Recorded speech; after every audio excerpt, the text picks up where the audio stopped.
I don't know if it's my internet. I don't know if it's something going on at my house oh, now people are saying it's choppy again. I tell you what, why don't we just go for it? I'm recording. I'll send you the video after. That'll work. That'll work. All right.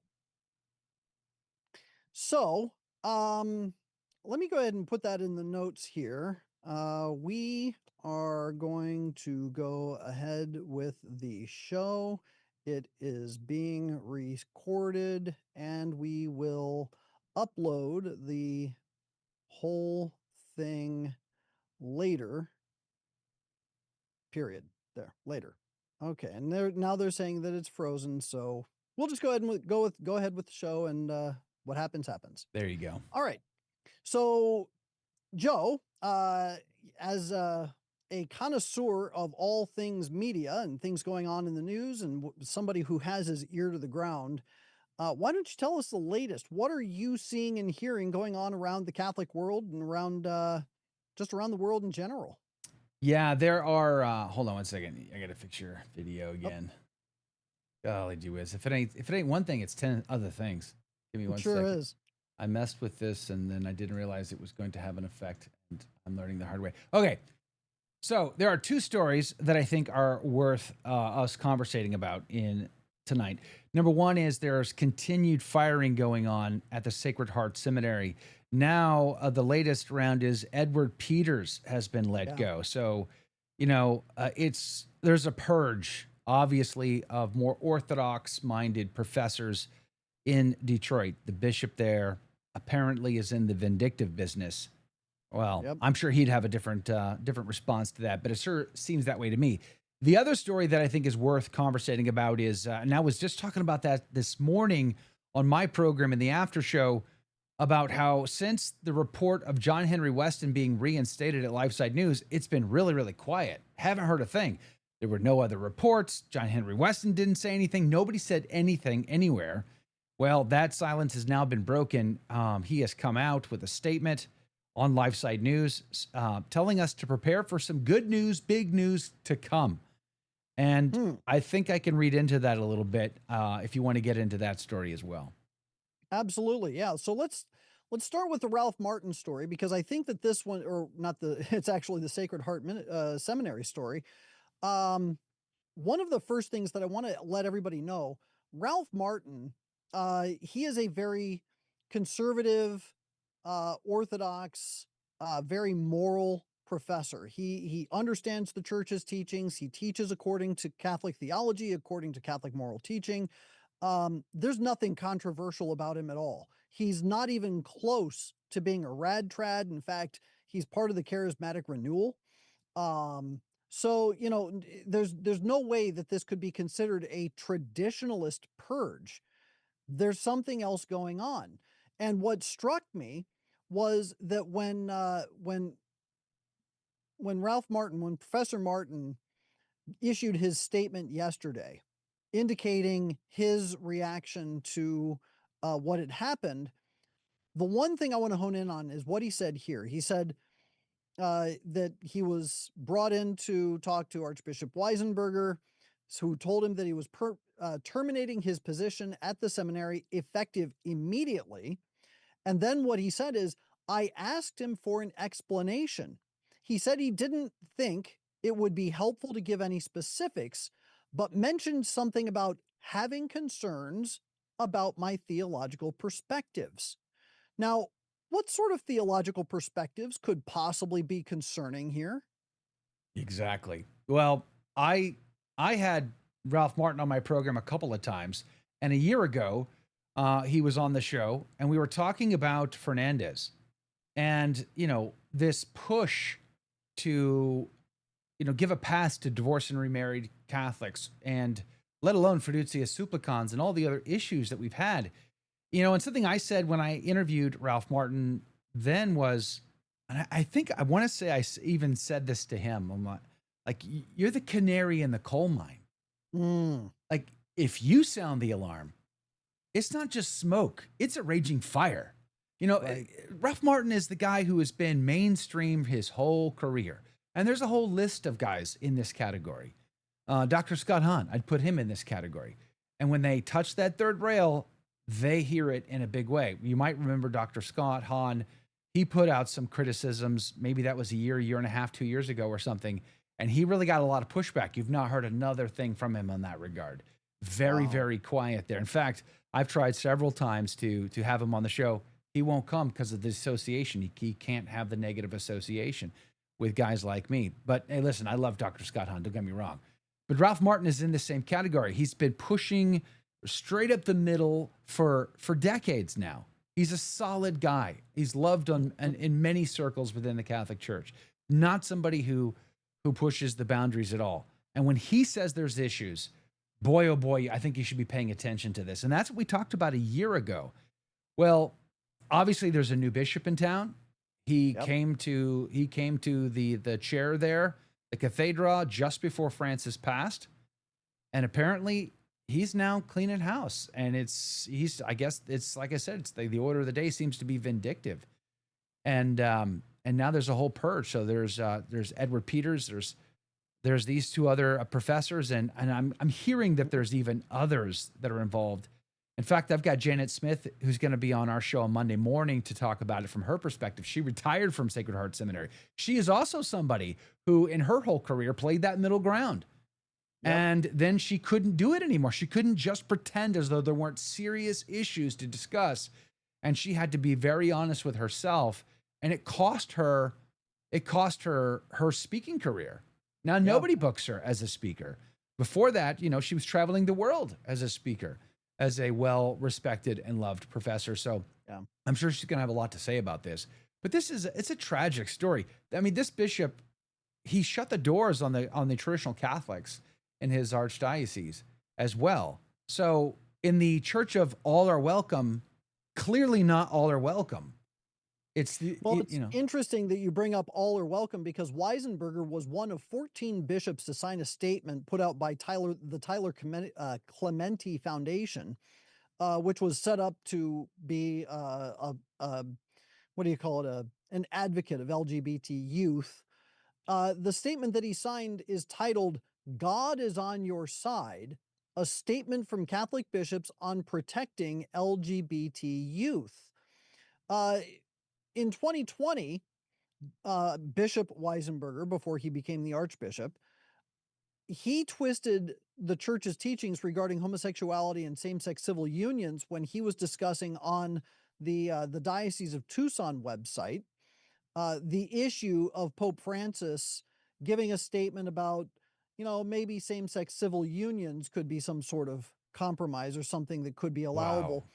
And so what Bishop Weisenberger said, he was suggesting that same-sex civil unions that were being denied by law were somehow unjust and discriminatory. He wrote this: the Catholic Church supports that members of the LGBTQ plus community are created in the image of God, are of inherent worth and dignity, and are members of the human family as well as their own particular families. Legislation that protects them from unjust discrimination is supported by the Holy Father. The United States Conference of Catholic Bishops has also expressed its support of the LGBTQ plus community in their struggle against abuse, harassment, and unjust discrimination. Actually, that's not entirely true. It was just a small faction within the USCCB that did that. Mm. Wasn't speaking on behalf of all of the bishops.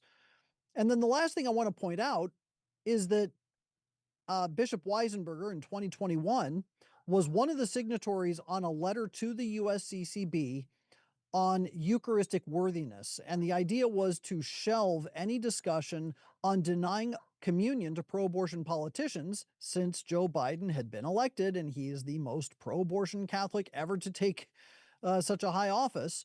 Um, and so he was one of the signatories to say, well, let's not talk about that. We'll put it on the shelf somewhere and never come back to it, basically. Mm. So I mean, what is your reaction to this when you juxtapose people like Ralph Martin, who are simply just Catholic? There's nothing controversial about him at Right. all. Yeah.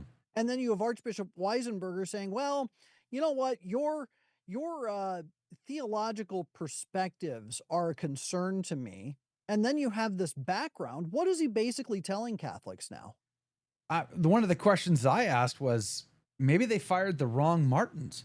I mean, Right. maybe there was a different one that needed firing. The one that went around the entire world espousing, heterodox positions, contrary to Catholic faith, rather than Mhm. Ralph Martin, who holds the Catholic faith, the Orthodox position on marriage, sexual, practices, etc.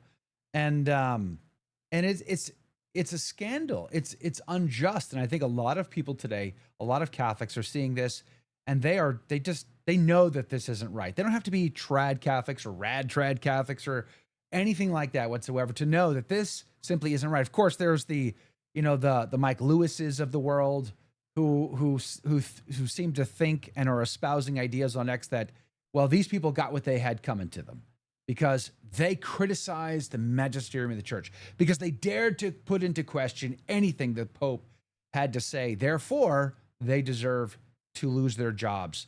They deserve to lose their retirements, etc.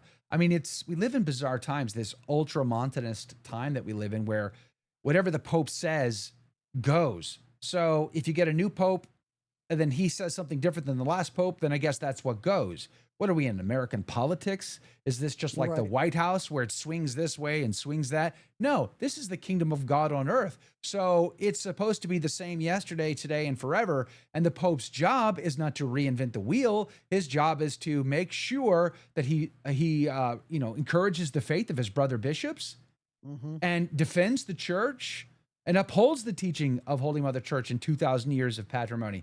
And that is his job. And when that doesn't happen, then of course he is criticizable. And I think Right. that's the bottom line is we do things and they are criticizable. Our kids can criticize us sometimes because we make bad choices as fathers. Our wives criticize us sometimes because we make bad choices as husbands. That doesn't subvert our authority as husband and father and leader, protector, and provider of the home. It just means that we have a very big responsibility. And we have to take it very seriously. And when we mess up, we have to ask for forgiveness and get back up and keep moving. The same is true for the Pope as it is for anybody else. Ralph Martin knows that, and he was very clear when he made his criticisms that there's something very, very wrong within the hierarchy of the church if they are espousing heterodox ideas as though they are part of the doctrine or the dogma of the faith. And it just doesn't make sense. But again, I just keep going back to this segment of the Catholic world, the professional Catholic world. Like, I feel bad for them in many ways. I used to be in that segment where you could never rock that boat. You always had to go along to get along. You couldn't criticize anything. You couldn't say the quiet part out loud because it would Yep. mean your relationships, your professional relationships, your friends, your connections. And boy, did they ever have that issue. And so many of them never talk out, never speak out ever. And so they'll whisper the quiet part to you. Oh yeah, really like your video. Really like that thing you said. That was really good. But they never want to do it themselves. Ralph Martin had enough, and he said the quiet part out loud. He is the canary in the coal mine. And I gave him praise for that. For the courage to do that. So I think the world is seeing this in stark clarity now. And I gotta say, the real question in my mind is, what is this going to do in the mind of Leo? I think this Yes. puts Leo in a very uncomfortable position. He's an American. There's no way he's not going to hear about this. There's Mhm. no way he's not going to hear about some pushback somehow, some way that's going on in America with an American prelate with American professors, and it's just going viral. Well, and it So seems to me that this is the second major test of Pope Leo's papacy, because it was the bishop of Raleigh, was it Raleigh, North Carolina, Charlotte, or Charlotte, North Carolina, who decided willy nilly that he was just going to disband the traditional Latin Mass. Yep, we're done. We don't need to do this anymore. Now, he has since reversed his position, which I find interesting. It's not clear whether he had a phone call from Rome or if he just kind of decided that the pressure was too much and maybe he'll just back off a little bit and let things play out and maybe throw it back to Rome and have that force their hand. But it seems to me that this really is kind of the second test. I'm waiting to see what Pope Leo is doing, but right now he's on vacation at Castel Gandolfo writing an he encyclical. just got back. Oh, he did. He's back in the hot seat. Oh, So, okay. welcome back to the deep end of the pool, Your Holiness. Yeah. Don't mind the sharks. Just jump straight in because we need to hear about it. We need to hear him speak on these issues. Well, Um, what we need is for him to do as Peter did and walk on water and avoid the sharks altogether yeah, and praise just be to walk God. straight to Christ and do it exactly what he wants us to do. Yeah, yeah. I get it. I mean, I was having some sympathy for Leo earlier today, thinking about all of this.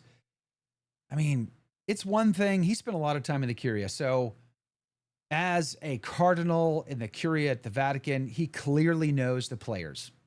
He knows the issues. There's no way he can't know, right? Like I can't come up with a scenario in my mind where he doesn't know that Marco Rupnik is a grave scandal to Holy Mother Church, or Right. that Pope Francis was protecting people like Zenchetta or some of these other these perverts that he allowed, like the guy, the priest who spent 5 years in a Vatican prison cell, and now he's got his job back after he was distributing child pornography.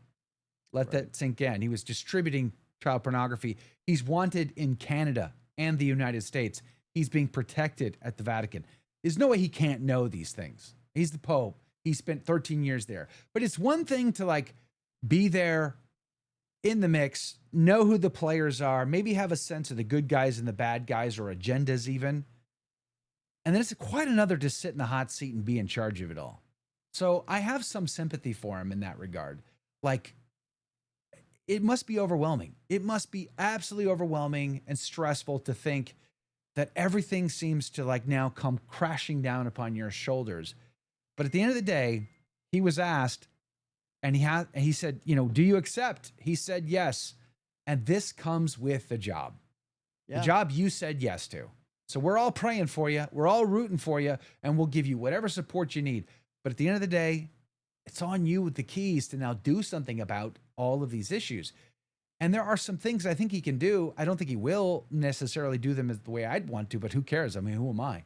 But like get rid of Fernandez and put some solid men in some of these positions in the Curia. Make sure there's no Father Rupnik in the world, but maybe a Mr. Rupnik in the world and also in the Vatican jail. That'd be great. Not allow bishops like the one in Detroit to be vindictive towards his Right. towards his flock. Clearly, he's demonstrating vindictiveness, and maybe even call the archbishop to the carpet. Say, "I need you to come over here. Yeah, get on a plane right away. Come see me." Now, explain to me exactly which Catholic doctrine, teaching, or whatever did Dr. Ralph Martin violate? I need to Right. know. I need to know precisely which one. Which one? You Right. know? Well, on top of that, it really is kind of an upside down church because what we have here are good, faithful Catholics who are finding their jobs being well, not just their jobs and their livelihood, but the influence that they have on the future of the church because they're teaching in seminary. I don't want to look at this as, well, somebody who works for the Catholic Church and they have a right to their job and a pension and blah, blah. No, forget all that. Let's just look at the fact that they are teaching the future of the church. They are the Right. ones who are teaching priests. They're the ones who are nurturing them and helping them to understand how to pastorally approach certain issues. And these men who are very faithful to the church, very faithful to her teachings, have been summarily dismissed. And you get people, as you pointed out, like Mike Lewis, who say, well, people who are going to question the magisterium, they're just getting what they deserve. But these are the same people, meaning Mike Lewis and others, who throw their arms up and they just scream bloody murder when same-sex married people who are working as organists in the church are removed from their positions because they are a scandal. They are a scandal because of the horrible, gravely immoral life that they are leading. And these people who are now being allowed to persist in their jobs and hold those jobs and in the name of, well, they have a pension and they've got, mouths to feed and whatnot. The whole script has been flipped on its head and now we're looking at an inverted church and Yeah. it's ugly, it's horrible, and it's despicable. But how do we survive something like this? How do we get through it? What are we supposed to do? Well, remain faithful. Live in Yeah, a state of grace and be obedient to our state in life. Focus on where, when I die, I just don't believe my Lord and Savior Jesus Christ will come to me and say, why did you let the Pope do that? I don't think Yeah. he's gonna. I don't think I'm not gonna be held accountable for that. Whew, Right. praise be to God. But he's gonna say to me, I noticed that you didn't father very well. You weren't a very good dad, and husband. Like, I'm gonna say that you weren't a very good husband. Like, there are big things that I'm gonna be held accountable for that I have to get right before I die.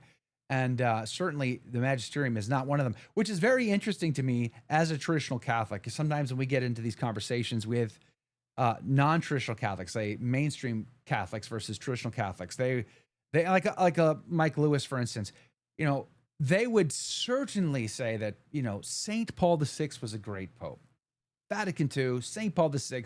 They would name that, and yet at the same time, they'd be mad at us for criticizing anything the Pope ever had to say, no matter if it was private or personal opinion or whatever. They wouldn't care. We all had to go with it.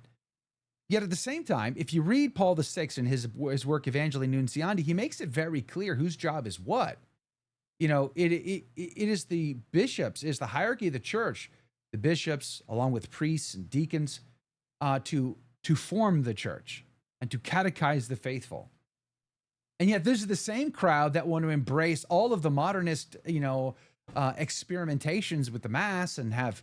I mean, I've been to a Jesuit silent retreat where they had a female give the homily at a mass before, and you're just like, what is wrong with they? And they want to make sure that there are women in charge of dicasteries all the time. Saint Paul VI said otherwise, but we're just ignoring these facts and we're just moving on. You know what I mean? It's like Right. it's like they want their cake and eat it too. They want to conveniently ignore the things in Vatican II or otherwise that are inconvenient to their case and their argument. Because at the end of the day, this is an emotional argument. It's not an intellectual one. Right. They emotionally want to embrace whatever it is, female ordinations or put women in charge of everything or felt banner masses or all this stuff because it's all based on some emotion, some emotional struggle, some emotional roadblock that they're struggling with, rather than just focusing on the intellectual aspect of this is truth, this is not. Let the chips fall where they may.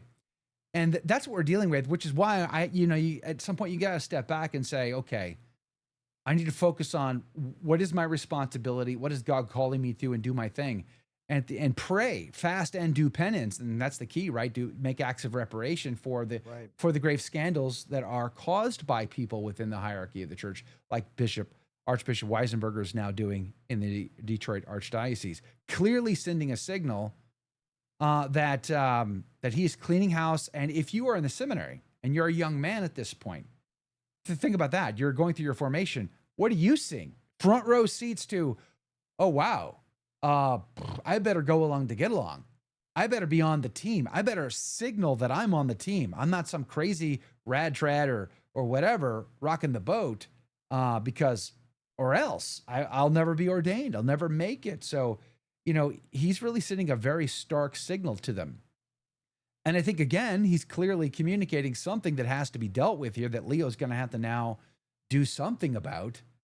Because if he sits silently by and does nothing about this just happens and goes away and it becomes a news item today and nothing tomorrow, then that's going to encourage the next bishop in the diocese over to go, oh, well, Weisenberg got away with that. I'm going to do the Right. same thing and start firing all their Orthodox professors. And it becomes a domino effect. Exactly. And then the Exactly. big question, the big question that comes out of this is, well, who are the good bishops and who's going to stand up for the faith? Eleganti out of Switzerland. Was he on your bingo card this year to be speaking out against the synod? No. Right. No. Like I'm impressed. He had Yeah. strong statements against that. The people don't want to hear it anymore. They're tired Right. of this. I mean, it was an incredibly strong statement that Bishop Elegani made. And like, I'll honestly, I didn't even know anything about this guy until he made this statement. So I think there's a lot of men in this category who, with the right encouragement, if we can fan their flame just a little bit, I think they too realize that, you know what? I'm going to die. I'm going to give an account. I have to be accountable to whether or not I spoke up or didn't. And I'm afraid because I don't want to be canceled. I don't want to be I don't want to be Strickland. So, Yeah. they Well, need and part of the encouragement though. problem, I want to point that out because I think part of the problem that we're seeing, especially with Bishop, I don't want to say that there's a problem with Bishop Strickland, but part of the problem with what happened with Bishop Strickland is that he was speaking alone and that he didn't have any support structure behind him. It's almost like, everybody wants to say, the leader says, "Who's going to volunteer?" And rather than one person stepping forward, 30 men step backwards, leaving one man behind. Right. And Right. this is what happened to Bishop Strickland. All he was doing was saying what the church teaches and trying to clarify and help make sure that people aren't losing their souls because they're confused about what the church teaches. And he got, he got hijacked or run out on a rail for that Mm, particular thing. So when we have bishops, one or two who are willing to stand up and speak boldly, we need a group of bishops. We need a bunch of them together to speak in unison. It's like a chorus. The soloist is the one that stands out, but in a chorus, no one can pick out an individual singer. So when we have a chorus of bishops who are singing from the same sheet of music and they are singing in harmony with one another, well, then how can anything happen to them? Because they are now the voice of the faithful. They are the faithful. They are the ones who are bringing the faith not only to the souls that they shepherd, but also to the ones who are in authority over them. And I think that that's what needs to happen. I can't see it any other way. no. The question is, will Leo act in decisive ways? I have a feeling he's not going to do that. That I agree. he's much slower, calmer. I think that's part of his MO is just calmness. And in some ways I like that. In a normal operating environment, calmness is the way, right? Like we've had 12, 13 years of chaos, confusion, roller coaster ride. So calm. All right, praise God. Everything's calm. That's good. I like that. But there are big things to do. And if he doesn't do those things, even calmly, then I think we're going to be in trouble. And so we're all waiting to find out. He's had his vacation. There's been rumors that he's going to have an encyclical come out. Some people think it's going to Right. be finishing up Francis's a remnant of an encyclical on the poor. Others think it might be on immigration. Others think it might be on something else. I don't know. We're about to find out. But it's those appointments to those positions that are going to be the biggest tell of the day. But again, at the end of the day, I mean, you can't just leave guys. I mean, how are bishops chosen? That's one of the biggest telltale signs of all, and that's one of the things I really want to know. Like a lot of these guys that are still being selected, like Weisenberger, he obviously Hmm. was put into that position in Detroit while Prevost was in charge of picking the bishops. Yeah. So I want to know. I mean, I don't deserve to know. I have no entitlement to know. I mean, who am I? I'm a nobody. But at the end of the day, I just be honest. I just want to know, like, okay, Your Holiness, when you were in charge of that office, were you told, hey, these are your candidates and that's it? Like, Right. or did you pick them and you're the one who brought them to the Holy Father and said, Holy Father, I think Weisenberger's a great guy. I think he should be the next bishop in Detroit.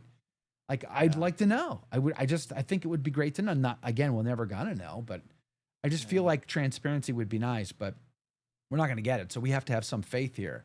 But I think the days and months to coming, they're gonna be they're gonna be very telling.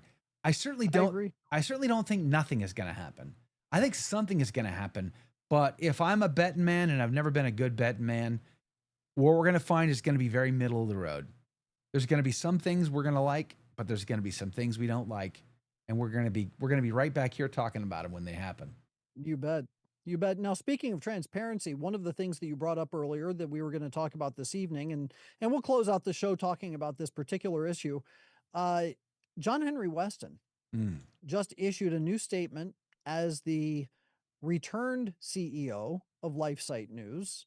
He was out and then he's back in, and now he's preparing a statement or he's getting ready. He said, "Big news is coming." So what do we know? What's going on with LifeSite News? Wow, this has been a big story. Again, not on my bingo card for 2025. Boy, there's a lot Tell of me those about it. not on my bingo cards this year that are already surprising. John Henry Weston being ousted at LifeSite News was not on my bingo card. Um, but boy, was it ever like a big deal. I don't know if you listened to the leaked audio that came out. I'd Only listen. some of it. I haven't listened to the whole thing. I listened to all of it. I did not put it out on my channel, but I did talk about it on my show, of course. And it was very difficult to get through to listen to that leaked audio. And I think one thing for sure, because Bishop Strickland, we talked about him a minute ago, he's definitely involved in this, and he's part of that leaked audio. And he came out before that leaked audio came out.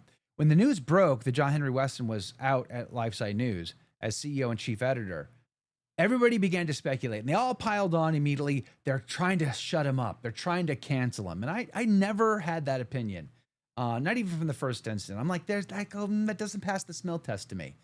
Why? Because how can you silence a guy like John Henry Weston? He's got a personal following. All he needs to Mhm. do is pick up his phone and talk to Twitter, talk to X, put it on YouTube. Immediately has a following. There's no way to silence him. So that can't be the reason. I just, Right. and then of course I had sources that I reached out to close to the situation, and they all seemed to confirm my suspicion on that. And then Bishop Strickland came out and he said, guys, I'm not going to tell you everything, but I'm going to tell you this. He was not canceled because he spoke the truth, because he criticized Pope Leo, because he was a truth teller. That is not why he was let go at LifeSite News. There were other issues. And then everybody piled on to Bishop Strickland. Like, and this was what the thing about the story that got me the most was, it's like, hold on. Like, is it John Henry Weston or bust? Like, John Henry Weston was the only guy who deserves a paycheck. Everybody else is there to support him in getting that paycheck. Like, it's an entire organization with a bunch of employees. And so certainly there's something else going on here that we need to consider and pay attention to. And then we heard that leaked audio, and then you kind of got the sense, oh, okay, now these are the other issues, the internal struggles that they were going on with the team, or donors, whether or not he was ever allegedly misleading donors or misusing donor dollars. That was part of the alleged issues that they were struggling with. So then John Henry Weston can't talk about it because he had signed an NDA, and also a non-disparagement clause in the NDA. So he can't talk about it. And I said to my audience, the day will come when he will, and we'll know, and great, we'll have his side of the story, and I look forward to that day. I said, until then, whatever John Henry does is going to be great, so we'll support that. But let's not go burn LifeSite News to the ground just because of this. I want them to continue on, and I want them to continue to do their good work. So Mhm. fast forward, then it was like a couple of days, maybe. Then there was a leaked email. Stephen Cox, I think, put out the emails for first time I saw it. It was a screenshot of an email from John Henry Weston to the guy who was temporary CEO at LifeSite News saying, hey, I was told by the attorney that the vote that ousted me was not in keeping with the bylaws and therefore is null and void. And I am therefore still the CEO and chief editor, and I demand that you let me back into the inside, give me all my rights and privileges back immediately. Uh-huh. And then nothing. And then there was then John Henry was posting stuff on X just saying, guys, be patient. The truth will come out. It's going to be okay. And he was on Steve Bannon. That's when we found out, when he was on Steve Bannon's show, that he had been given 12-month severance, and he in fact did sign an NDA. I'm like, 12-month severance, praise God for his family. Like, Sure. 12 months, that's incredible. Like, nobody else at that organization is going to get 12 months. So if I had 12 months to go build my own media or organization, no problem. That'll happen, especially if you're John Henry Weston. It won't take Yeah. you 12 months to do that. It'll take you 3, and you'll be in great shape. So I was like, this is good news. This is great news for John Henry. Praise God. And then there was silence again. And then we got the press from LifeSite News that John Henry Weston was temporarily restored as CEO. And then it became speculation. And there was some other internal leaks, I suppose. about what that meant because there was an email that was sent to every staff member from the temporary CEO, and his name is escaping me right now. I forget his name, but he sent an email saying, "Hey guys, I know that this revelation that he's been reinstated is shocking to you, but there's going to be a board meeting and we're going to redo the vote, and it'll be fine. We're all going to move forward." And then it was all quiet on the Western Front. I see and what you did there. and and I was just talking about it this morning with Dr. Anthony Stein from Return to Tradition. I'm like, I go, there's been nothing for days now. Nothing. John Henry Weston hasn't said anything. There's been no internal leaks, nothing from anybody. And I have not been pressing my sources internally because I do not want to put them in any awkward situations. I've not even Sure. bothered to ask. So complete quiet until this afternoon when we see this breaking news story coming out of LifeSite. John Henry Weston addresses LifeSite supporters. Big news is coming.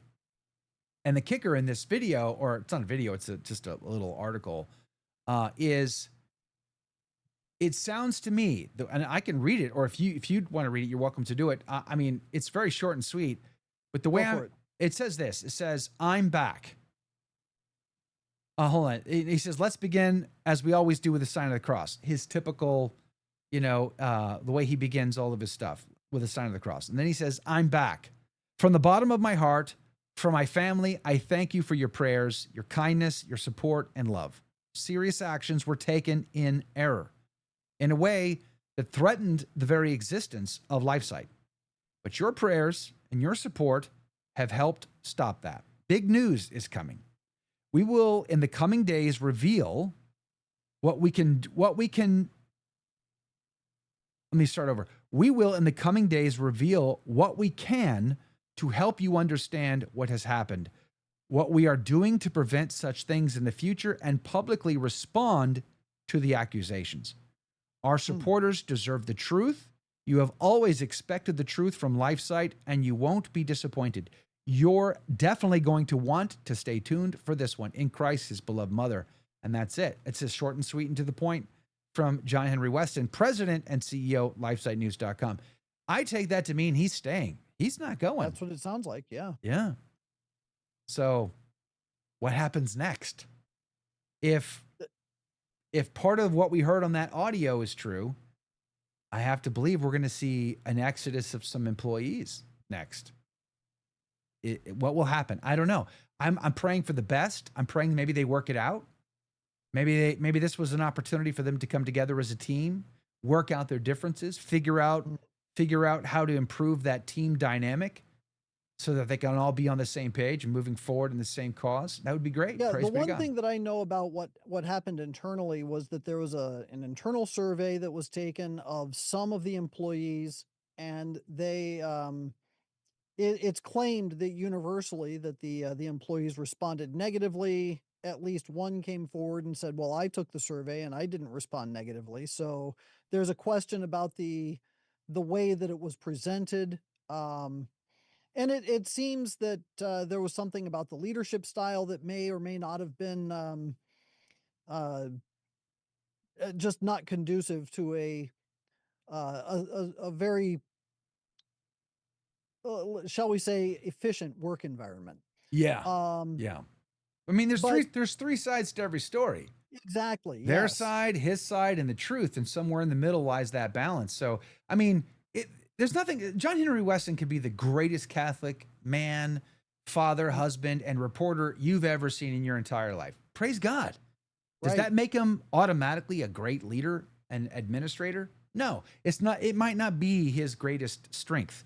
Is Well, to and conversely, we can look at somebody like General George Patton, who was a real jerk. right. Yeah. And Exactly. he swore like a sailor, but you Yeah. know what? His men would follow him all the way to the end.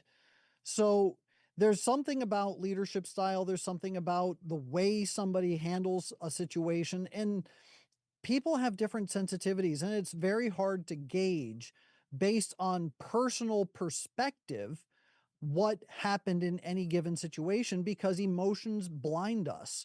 So it's hard to say, especially for someone on the outside like me. I wasn't there. I don't see the day to day. I actually don't know most of the people who are working there day to day anymore. I mean, I know some of the reporters. I knew almost all of them early on, Mm. but a lot of them have moved on. There were some that have come and gone, and there are some that are still there. I know some. I don't know most, but from the outsider's perspective, what I see in what has happened has very much the air of perspective. And it's all, well, here's my perspective.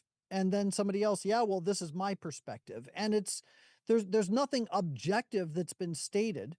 We have no objective accusations of anything. It's just kind of a, well, I don't like the way he did this, or I don't like the way things were done here.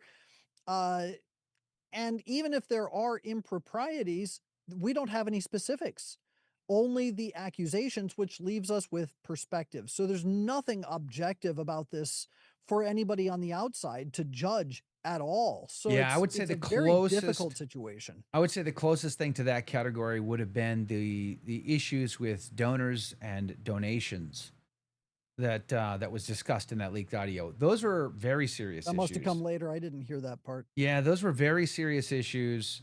Um, that were brought up in that leaked audio in that board meeting. And then as far as like the employees go, yeah, I mean, there's just so much of it is very subjective. But I will say this: the three sources that reached out to me on the issue, and like I had already relationships with these three, they sort of echoed that there were internal dynamic struggles, Yeah. and it made it really hard, made the working environment difficult and hard. And they definitely were glad to see at least some resolution that they maybe everybody can move forward. And Right. so if those things are being addressed, and I gotta say, what little interaction I've ever had with John Henry Weston, he never came across to me as a guy who was like arrogant or Yeah. whatever. Seems like a very nice, humble Catholic man. So maybe this is a big humility pill for him, and great things happen as a result. I can appreciate the feeling of maybe betrayal that he had to endure through all of this, or humiliation that he might have had to endure through all of this. Those are big ones. But at the end of the day, if he's better for it, and if the organization grows and improves for it, he becomes a better leader for it. Then praise be to God for it. And I You think bet. that's what we're hoping for. But I get at the end of the other issue for me was if at if all of this goes down and John Henry Weston moves on, because of course he will move on, he'll just build his own thing and it will be great. And that LifeSite News gets burned to the ground because everybody's mad that they let him go, then I'm sorry, I'm not on that team. No. Um, Mm-mm. I, I I was I was upset when Church Militant went down. Yeah. The Same sins here. the sins of the founder caused everybody else their jobs. That's Yep. unjust.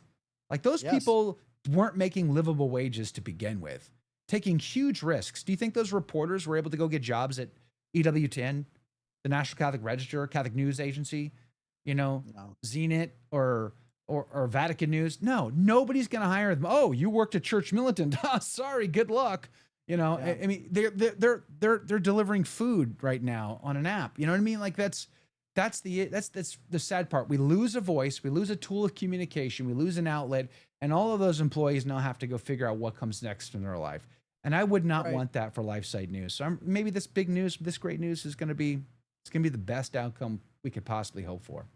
I certainly hope so. But I do want to tell everybody that speaking of great media outlets, Joe, why don't you tell us a little bit about the Station of the Cross and what you do there with a Catholic Take and the other programs that people can listen to, how they can listen, where they can listen, when they can listen. Yeah, Give praise us be to the whole God. shebang. All right, so the Station of the Cross Catholic Media Network, it's an EWTN affiliated radio network based out of Buffalo. We own, I don't know, 20 stations or so, but we have affiliate partners actually all over the country that carry some of our programming. And we have some great programming. Father Mateg, he's the kind of Jesuit you actually like. Praise Jesus. Yes. Um, Mother Miriam's on there. Jim Havens is on there. We have a program called Ask a Priest Live. If you love Catholic answers, but only wish it was Catholic, Ask a Priest Live is your show. That's the one you want. You can ask any question. It's usually traditionally minded, traditionally friendly priests that answer those questions for you. It's a fantastic program. And then I run the morning show. It's called A Catholic Take, all across the network and our affiliates, 5 days a week. at 7 a.m. Eastern. We do an hour radio across the network, and then we go into the after show where we continue to talk more casually, just like we've been doing tonight. And it's great because I've been full time in Catholic radio now for many years. I've been in radio for even longer than that. And I got to say, I spent a decade at my last apostolate walking on eggshells because if you said the wrong thing, if you rocked that boat too far, then it's really frowned upon. Yeah. And the Summer of Shame 2018 was the trick for me. I couldn't do it anymore after the McCarrick scandal. I'm like, I can't pretend like this isn't an issue. I just can't go along and hang out with permanent deacon centering prayer guy and polyester pantsuit sister lady and act like this is somehow okay. It's not okay. And so I started to speak my conscience, and that got me in a lot of trouble. So leaving that apostolate, was able to find a home at the Station of the Cross because it's not easy to allow me to speak the truth or talk about controversial issues. Because, like I was talking about Gaza this past week. Well, anytime I talk any criticism of Israel, I'm the worst thing since Hitler at that point. So we No. get we get the lambasting of listeners and donors that say, how dare you criticize Israel? Like, that's a thing. So to have a team that's on the same page, that supports what we do and is willing to hold the line, to stand there with us, taking the firing, it's like that doesn't happen very often. And all of that in the EWTN radio world. So like when I'm on the radio, I mean, yeah, we live stream video to all the social platforms. We do just like that. We do like everybody else, but we're on the radio, which means our radio listener is like your typical suburban Catholic, type of person, very middle of the road. Where are they going to hear the kind of conversations like you and I have all the time on the show, Right. where we talk about the Yeah. very serious scandals and the issues, where we, the Capital Campaign for Human Development reports that we've discussed together, you and I, because of all your fantastic work. Like, they're not going to get that on EWTN radio. They're not going to hear Right. that anywhere else. So the fact that we are on radio and still reaching a segment of the audience that's never going to tune in to a YouTube channel that they don't agree with. So this is their only exposure to these more difficult topics.